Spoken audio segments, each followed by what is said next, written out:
El relato de David y Natán es una de las historias más profundas y conmovedoras del Antiguo Testamento. Esta historia ocurre en un tiempo distante, con David como rey de Israel, un hombre elegido por Dios para liderar a su pueblo.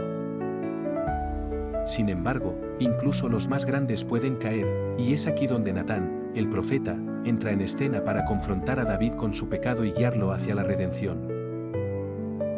En esta historia, los personajes visten con túnicas y mantos de la época, y nos transportan a un tiempo de reyes y profetas, de batallas y conquistas, pero también de pecados y arrepentimiento. La historia de David y Natán comienza cuando David, estando en su palacio, ve a una mujer hermosa bañándose.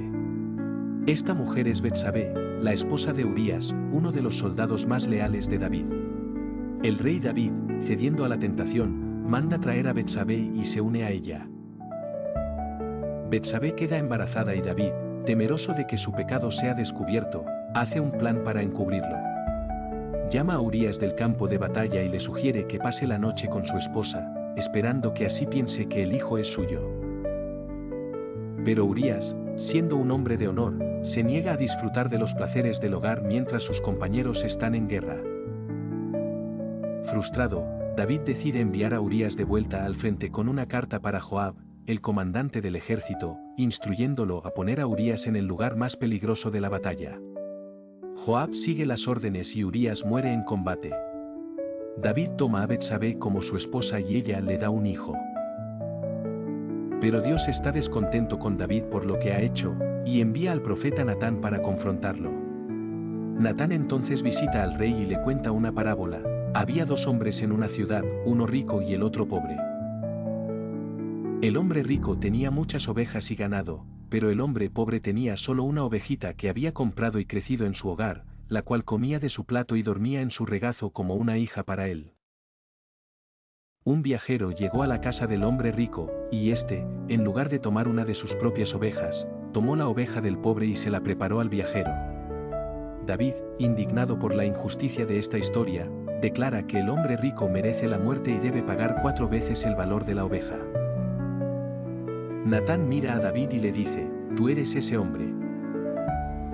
Le recuerda a David cómo Dios lo había ungido rey de Israel y lo había librado de Saúl, dándole todo lo que podía desear. Sin embargo, David había despreciado la palabra de Dios haciéndolo malo a sus ojos. Había matado a Urías con la espada de los amonitas y tomado a su esposa. Como consecuencia, Natán declara que la espada nunca se apartará de la casa de David, y que el mal se levantará contra él desde su propia familia. Además, aunque David había tomado a Betsabé en secreto, Dios haría que su castigo fuera público.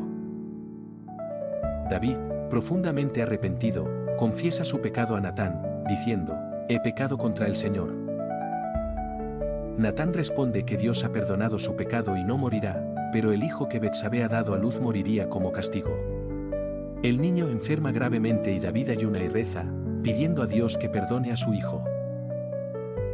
Sin embargo, el niño muere. A pesar de su dolor, David acepta la voluntad de Dios, se baña, se unge y entra en el templo del Señor para adorar.